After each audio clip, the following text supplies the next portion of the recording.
Hi everyone. Today I'm going to read chapters 8 and 9 of I Survived the Great Molasses Flood in 1919. 3 hours later, around noon, the waterfront, North End, Boston. Carmen's eyes snapped open and she scrambled to her feet. She thought she'd dozed off for a minute or two, but now the day was very bright and warm. She unbuttoned her coat and looked around. Some men were on benches with open lunch pails. It must be past noon. Carmen couldn't believe she'd slept so long. Everyone must be worried about her. She had to get back to the Grasso's apartment. Or maybe she should go to school. Maybe she should. And then her insides turned to jelly. Where was Rosie? Carmen whirled around, but the horse was nowhere to be seen. What a fool Carmen was. She hadn't tied Rosie up, and now, what if the horse had wandered into the busy streets? She could get hit by a motor car. That happened all the time. Before Carmen knew it, she was running, screaming Rosie's name. Carmen sprinted to the stable. She burst through the door and over to Rosie's stall. But Rosie wasn't there. Think, Carmen, think, she said to herself as she ran back outside. Rosie was smart. Where would she go? Carmen stopped and looked around. It was always so crowded down here by the water, even more packed than the streets up where Carmen lived. Men were everywhere. Trucks and wagons rumbled by. Carmen was sprinting to a nearby shed when she noticed her eyes were watering. Her nose was burning too. Blach! What was that sickly, sweet smell? Molasses, she realized. The smell was thick in the air, worse than ever before. It even coated her throat. The molasses tank was just behind her. She turned around, and what she saw made her heart skip a beat. Rosie! The mare was standing at the tank, licking molasses off the sides. Carmen almost cried with relief as she came up next to Rosie. Smart horse. Carmen remembered how Rosie licked the molasses from Tony's fingers. She must have smelled the molasses in the air and followed it right to the tank.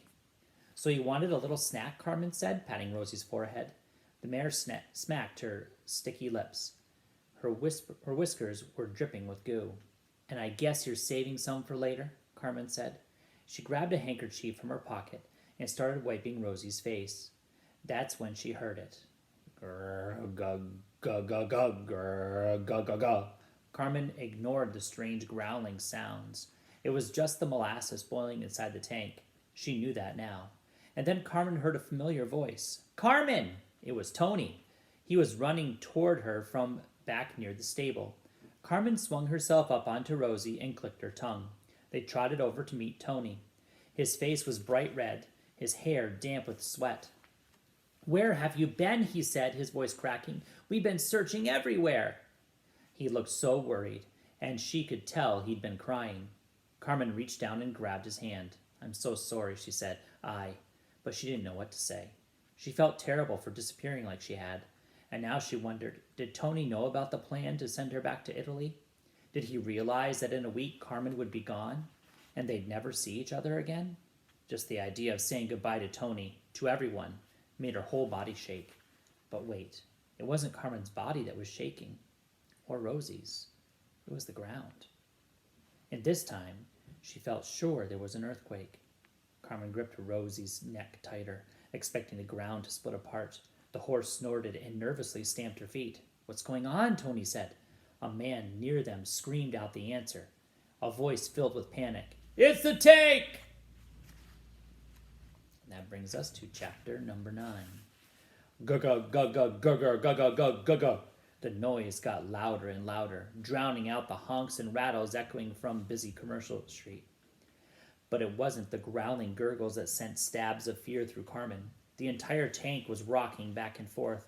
The rounded sides were bulging in and out. The metal groaned and squeaked, and then, bang, bang, bang, bang, bang, bang!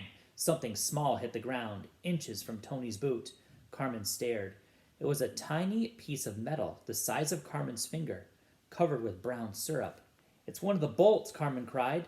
The bolts, rivets, that held the tank together.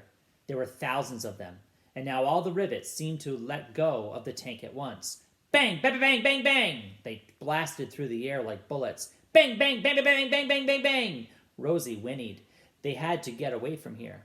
Tony, Carmen said quickly. She offered him her hand to help him climb up onto Rosie with her. Get on, let's go!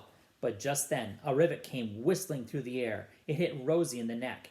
She let out a high-pitched, screeching cry, then reared up as blood spurted from the wound. Carmen fell off and hit the ground hard, and before she knew it, Rosie had taken off without Carmen. "Rosie!" Carmen screamed. Tony was at her side in a flash, pulling her up. "Are you okay? Are you hurt?" But Carmen didn't have time to answer. Kaboom! The tank shattered apart. Jagged sheets of metal went whirling through the air. As the tank collapsed, the molasses inside seemed to hover in the air for a split second, a massive, roiling cloud. And then it crashed onto the ground, a colossal, churning wave. The gagging stench of molasses rushed up Carmen's nose and down her throat, deep into her guts. Screams of terror pounded in her ears, shouts in English and Italian. "Help me! Run! Get out of here!" Carmen couldn't help looking back as she and Tony ran for their lives. She couldn't believe what she was seeing. The wave of molasses was at least 20 feet tall and swirling and churning in every direction. With each passing second, it devoured more of the waterfront. It smashed into buildings, tearing them to pieces. It picked up sheds and wagons, horses and men. The roar got louder as the wave filled with wreckage. She and Tony ran as fast as they could, but the wave was faster. Within seconds, it caught them. And that's where we'll end for today. See you tomorrow.